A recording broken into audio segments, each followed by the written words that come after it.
Andy Edwards. Never heard of him.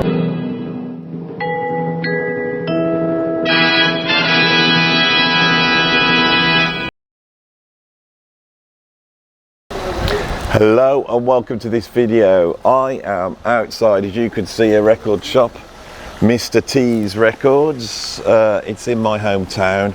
I've been coming here for well over 40 years. In fact, when I first got into prog and jazz and classic rock, I used to come down to this shop and see Terry, who used to run it. He's sadly passed away now. And it's another Terry that runs it, but he's on holiday. You may have seen him on a few other visits I've made to this shop. And Adrian, who then usually takes over when Terry's not there, is not very well at the moment. He's had an accident. So you're not going to believe this, but Steve Gould, the progmeister, is currently he's running the he's running the shop. So I'm going to let's go in, say hello to Steve, have a look around, and then I'll tell you what my plan is. So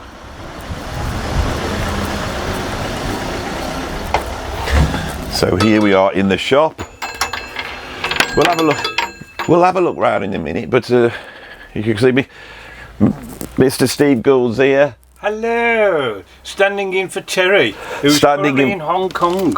Terry is currently in Hong Kong, yes, and Adrian's currently. And Adam is it? In hospital. Oh, I've got the name wrong. He got I don't know. attacked in Clebury a couple of weeks ago. Bless him.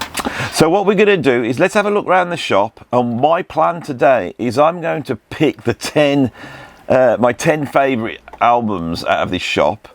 We're going to have a really good look. As you can see, Steve's actually fixing my laptop today as well. He's going to have a so I've got some time to kill, and what better way of killing time but looking at records. I can't wait, and I'm going to take my time because I haven't had a really good look through this shop recently. But let's have a look around anyway, and then once I've got my 10, I'm going to have to decide out of those 10 which one I'm going to buy. I'm only going to buy one because I'm not a rich man. You know, if I say I was Rick Beato doing something like this, I'd be able to purchase probably the whole 10 without even blinking an eye, but I'm not quite there yet. So if you want me to buy more next time, put some money in the old PayPal tip jar, and let's have a look around, shall we?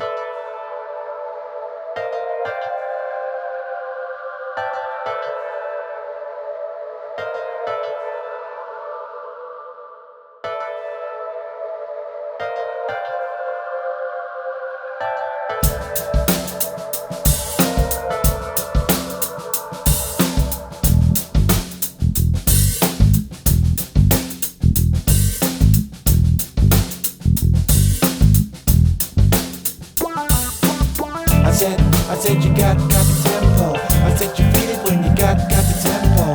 I said you got the tempo. I said you feel it when you got the tempo. I said you got the tempo. I said you feel it when you got the tempo. I said you got the tempo. I said you feel it when you got the tempo. Looking for a way out, great escape. You and my queen like Steve, know what I mean? Catch the reference, you and my preference. Have my reverence, have my benevolence. But you took a wrong turn, flat like Levens. Nah, don't say I say that I've never been. Nah, don't say I say that I've never sinned. Never win when in this situation. I said you got the tempo. I said you feel it when you got the tempo. I said you got the tempo. Hello Kylie, what are you doing here? Just looking at a few records, are you? That's good, yeah. What are you interested in today? Oh, Magma. Yeah, I heard you were a big Magma fan. Yeah, keep looking anyway. Never been the time to do evaluation. Gone so bad, I regret amalgamation. Black and white damnation, hottie vacation. Nah, don't say what you mean. God, this boy ain't all. I think my wife would like that, but it might be a little bit beyond my price range. It just goes on and on. It's ridiculous. It's got to be one of the greatest record shops in the country.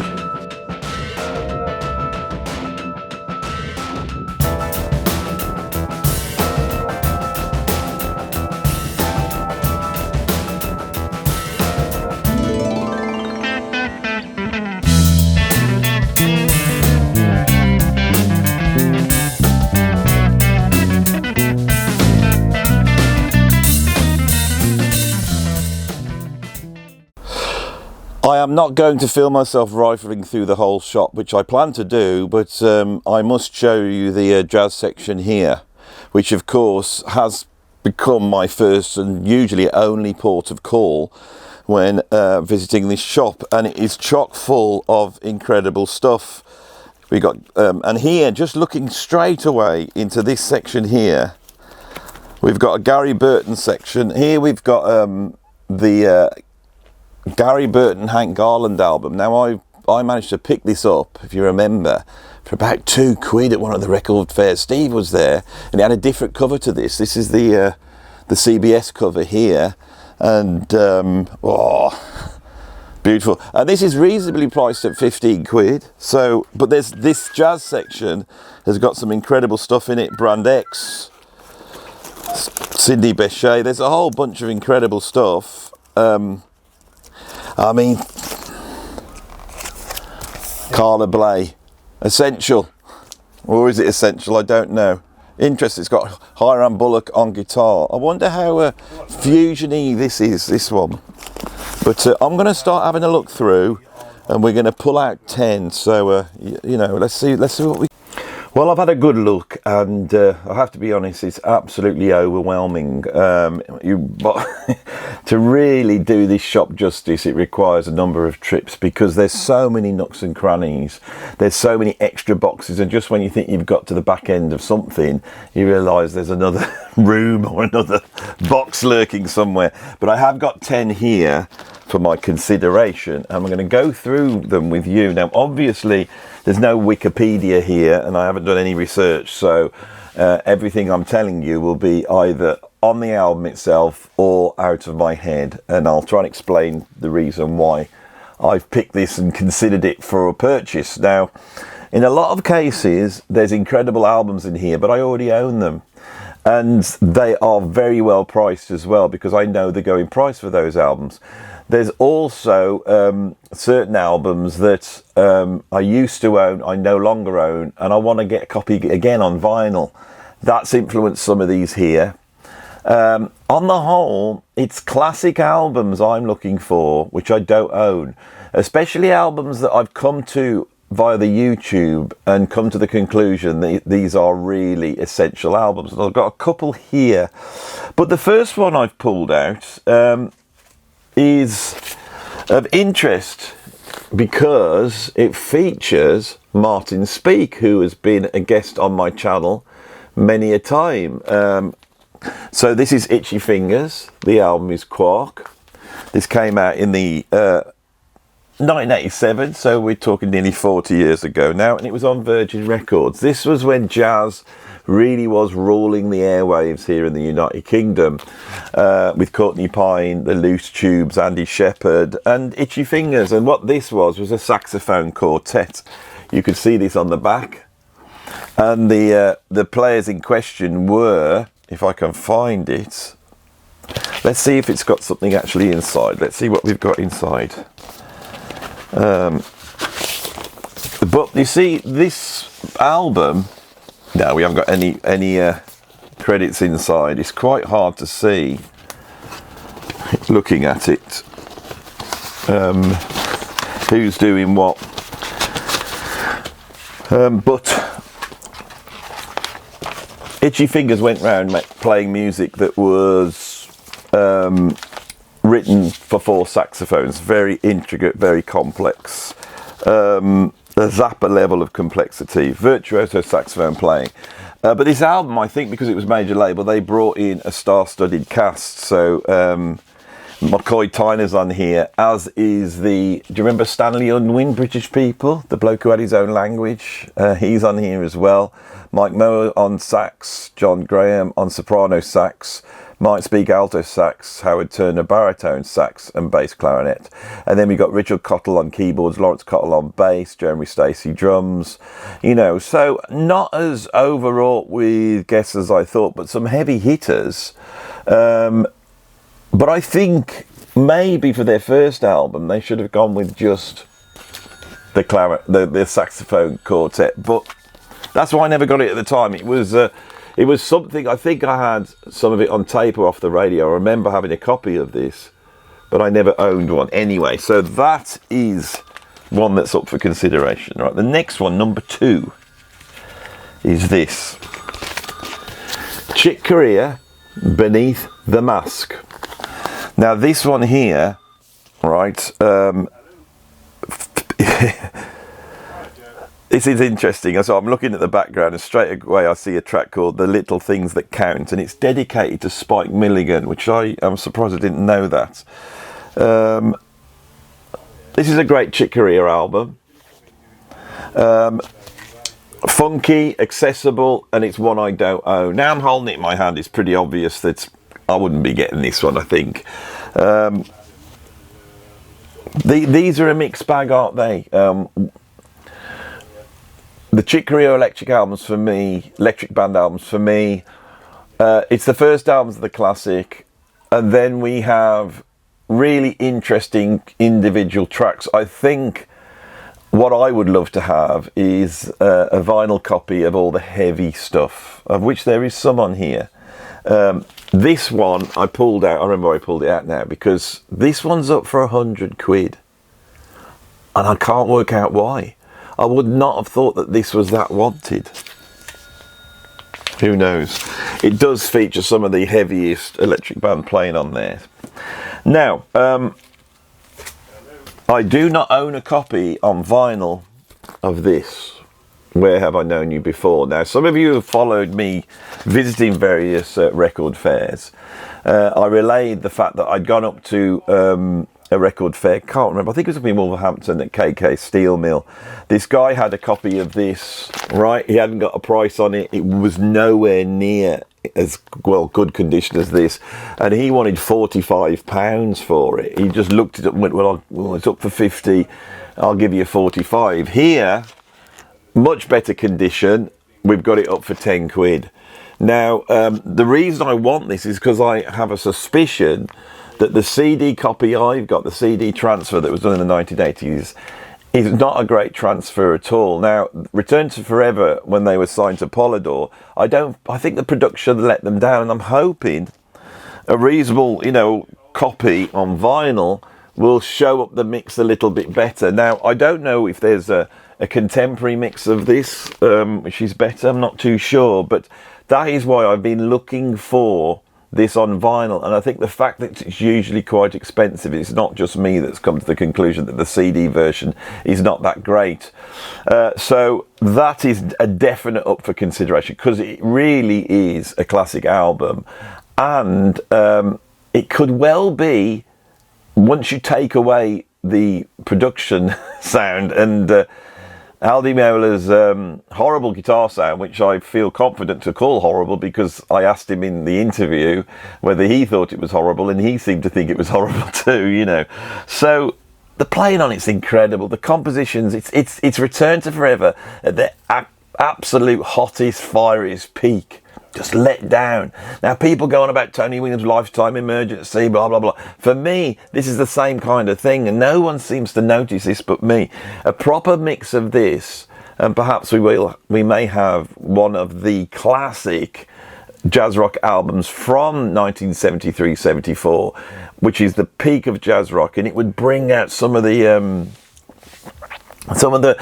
bass end, some of the warmth, and take away from that sort of rattly, harsh sound that he has already. Anyway, and I would be up for doing that. If I've got a vinyl copy, it'd be interesting to at least have a remix of it and see what we've got. Right, so on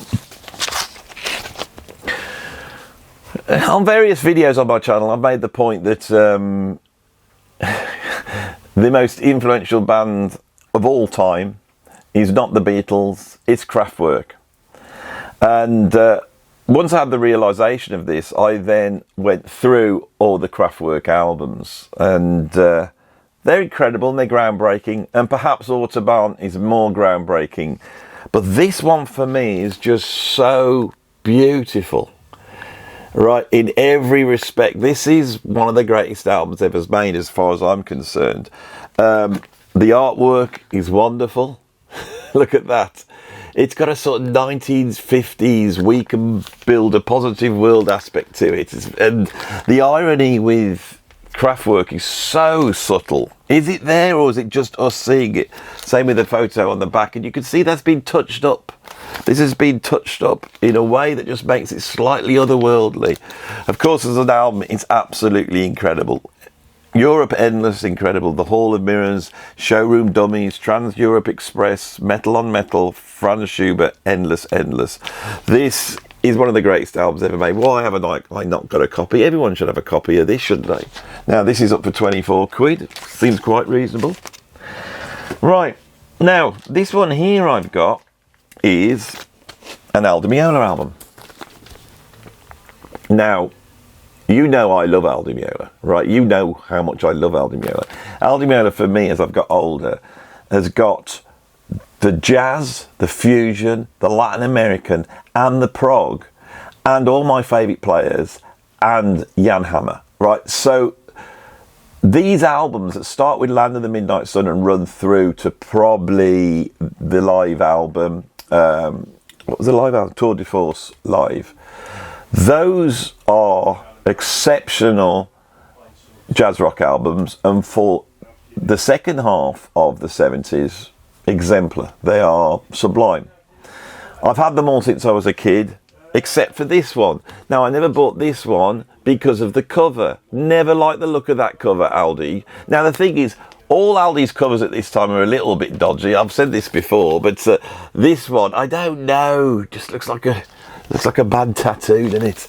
And on here, when I used to go out buying, 40 years ago, I'd pull this up and I'd see, well, it's got Cruising. I know that one because that one's on Tour de Force Live, and it wasn't really one of my favourite ones. And what else did I know on here?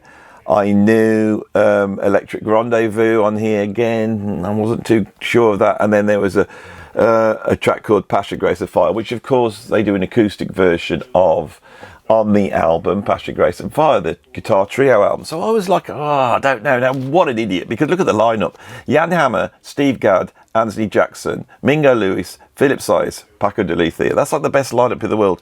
And the truth is, Godbird Change, Passion, Grace and Fire, all of these are insane, hitting the target, full-on fiery fusion.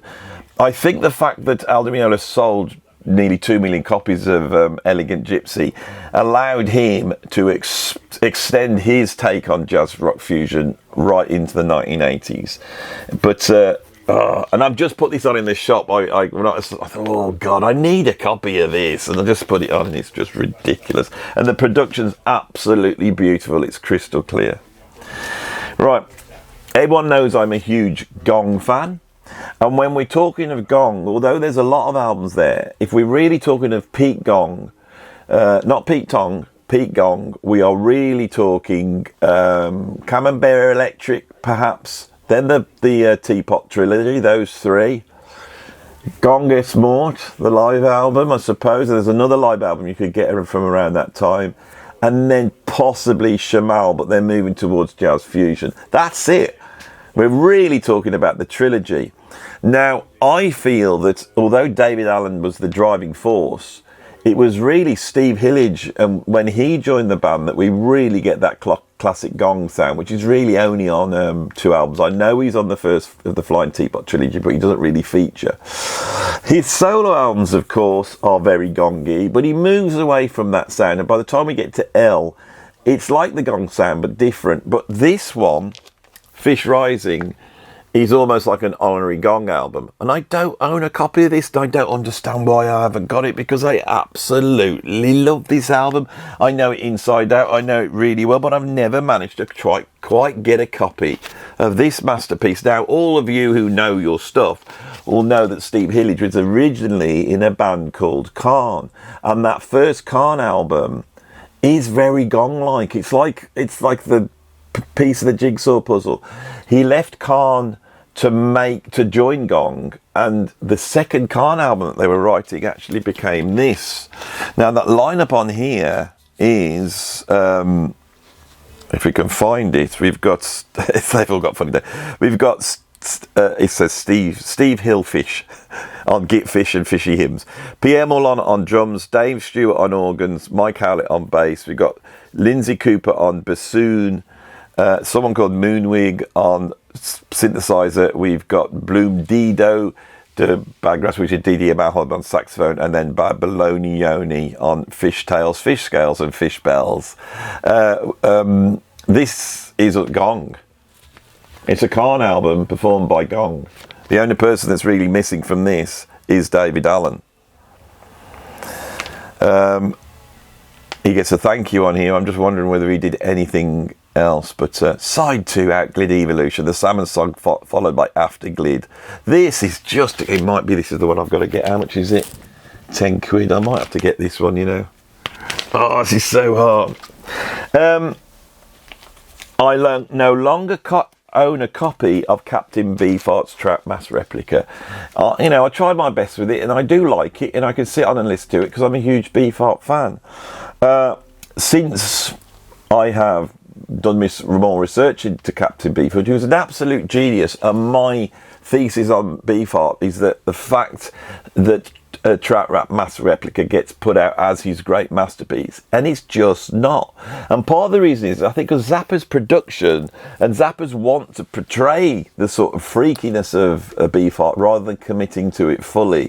Zappa's sort of knowing I'm above it all, sitting down looking down, that gaze that Zappa put on it, where he thought that the worth was in the eccentricity rather than really going into the sort of nuclear physics of what Beefheart was doing, which in part was down to his band. His band was a collection of virtuoso. Some of them had jumped ship from Frank Zappa and gone over because I think they felt that they could put more into the music. But of course, this music would not exist without Frank Zappa. I think the masterpiece is this one, Lick My Decals Off Baby. I also love the cover. I love the sort of writing, and then this very ornate writing, and the lovely picture of them looking it looks a little bit like a precursor to perhaps A Night at the Opera by Queen. And then when you zoom into Beefheart's band, that one guy that sat up front looks ever so strange. And it's just that touch, the subtlety. The production is way better. This is Beefheart's greatest album. It's up here for 15 quid, very reasonably priced. I want this one as well. Now, there is a whole raft of albums that I bought when I was very young, when I was into the new wave of British heavy metal, and then I sold them all to buy prog albums and then jazz rock albums. I lost most of my AC/DC albums, my Judas Priest albums, my UFO albums, and as time's gone on, I've got all the AC/DC ones back. I got to be honest, I've never gone back and got Judas Priest. I'd like a copy of Sin After Sin because I sold that and I love that album. And I did check to see if they had a copy here. They didn't have one here. But another group that I absolutely loved was the Michael Schenker group.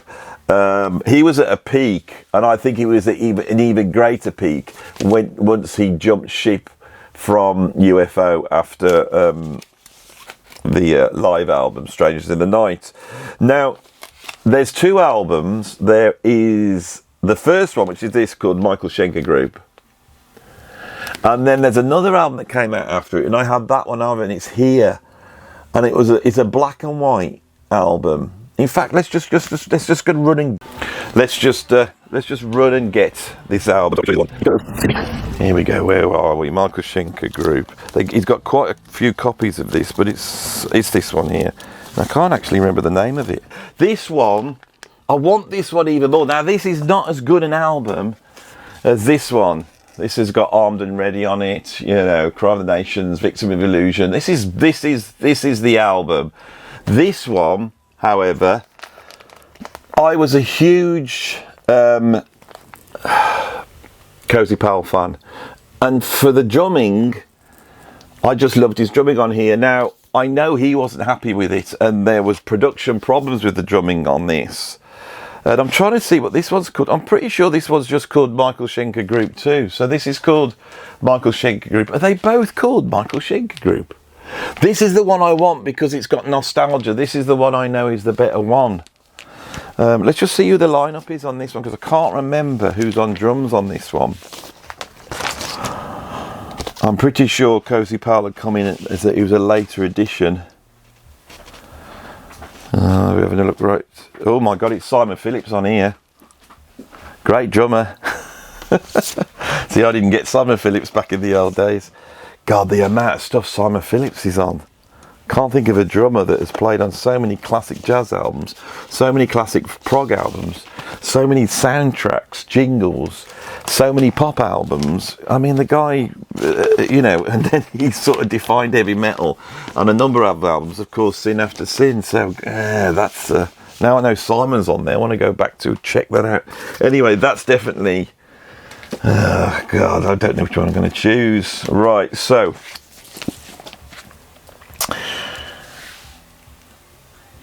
Stomu, Yamashta.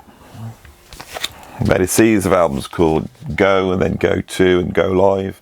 And the first one, the first Go album, is an absolute masterpiece. I don't know this one so much, but I have a feeling it's 1977. This is going to be a masterpiece as well. The lineup here: Aldi Meola, Donny Harvey, Paul Jackson, Brother James, Linda Lewis, Peter Robertson, Jess Roden, Klaus Schultz and Mike Shreve.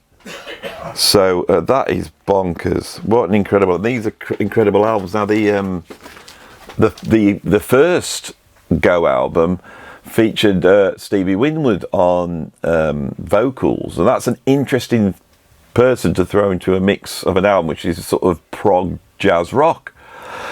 This one's got Jess Roden. This is quite weird because Steve Winwood obviously came from Birmingham, just up the road from here, but Jess Roden is a singer that came from the area we're sat in right now. And I'm sure there will be a ton of Jess Roden albums in. Incredible singer, one of the great singers to come out of the United Kingdom in the 70s. So I didn't realise he was up there, and that's up the ante for me, because I don't own a Jess Roden album. I feel like I should, because some of the guys that came out of my town, Clifford T. Ward was another one, came from Stourport, which is just up the road. I feel like I should be owning these albums, and now I know that Jess Roden's on a Fusion album. Oh God, should I just buy the lot? Let's see how much I could get a deal for on this lot. Right, last but not least, an absolute masterpiece of an album, and a troublesome album I've got here, Rejoicing by Pat Metheny. This is a ridiculous album as far as I'm concerned. It's like a tribute to Ornette Coleman. It's very simple. It's a trio, Pat Metheny with Charlie Hayden and Billy Higgins, which is almost like an Ornette Coleman rhythm section. They go through a whole bunch of Coleman standards on side one: Tears Inside, Humpty Dumpty, and Rejoicing. They also do Blues for Pat, which was written by Charlie Hayden. And there's a version of Lonely Woman. Now, as a kid, when I had this, I thought it was the Ornette Coleman Lonely Woman. And then when I got the Ornette Coleman, I thought, this is so abstracted. Maybe Pat was playing it straighter. I don't understand it. But no, I've just realised that the Lonely Woman on here is Horace Silver. And that is one of the most beautiful jazz recordings I could think of. Side two, we have the 10 minutes The Calling, where it starts to go a lot more avant-garde. It's almost like a forerunner of Song X. I prefer it to what's on Song X. Now, Pat feels that this album wasn't that good. He has denounced it since. I have no idea why. I don't know whether his take on Ornette's music was then fully realised with Song X. I don't know. Especially as the guy doesn't denounce albums like Zero Tolerance for Silence. But for me, this is one of the great Pat Metheny albums. It really is, and it's an outlier, so you have to have it. You know, you can't say, I know I haven't got that album, but they do those tracks on the live album, blah, blah, blah. You're right, Steve. Aye. I've got to the last 10. Oh my life. I'm going to make a decision now. I might just tot up the whole lot and see how much they cost, but I've got a bloody load of bills coming in.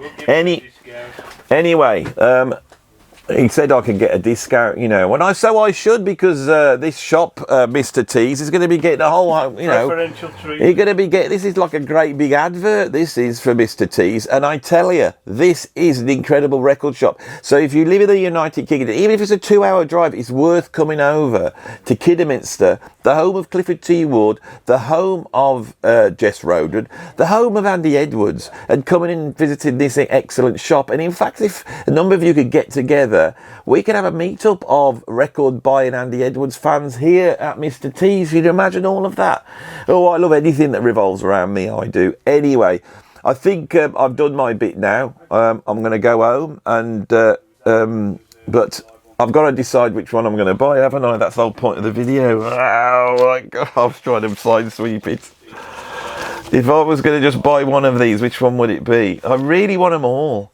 I'm surprised how many records I've got that I really want, because I could go to record fairs and see hundreds and go, I don't really want any of it. But this is all essential. No. Let's do it by a process of elimination. So, sorry, Martin, yours goes straight off. That's what Curiosity. Chicory Electric Band, we can do without that. But Return to Forever, that's got to be on the list. Trans Global would be on the list. Aldi Meola would be on the list. Fish Rising would be on my list. I'm now no longer. Lick My Deckles Off, Baby. And then Michael Schenker. We should just take him out the mix. Should we just take him out the mix? Because I can't decide between those two. So, and then these two. I've got to have those two. So how many have I whittled it down to now? So let's see what we've got here. Right, so let's see what we've got. We've got... Oh!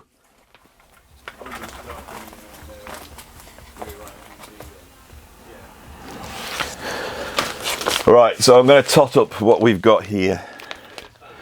20. With that one, 32. 42. 66. 66. 76. 74. 74. 84. It's 100 quid's worth. There's 100 quid there. Take it or leave it. Bloody hell, Andy. Goes against tax, I suppose. Let's go and see what deal we can get on the... Let's just see if there's any that I could lose out of this list. Oh, I just wanted to get rid of a couple of them. I tell you what's really... I have got a box set of Captain Beefheart, and it features this album a lot, so I'm taking that one out because I've already have quite a bit of that on CD. Those two essential. So, and that one was 15 quid, so that's taking us down to about 85 quid. Let's see what sort of deal we can get on these then. Let's go and see Uncle Steve.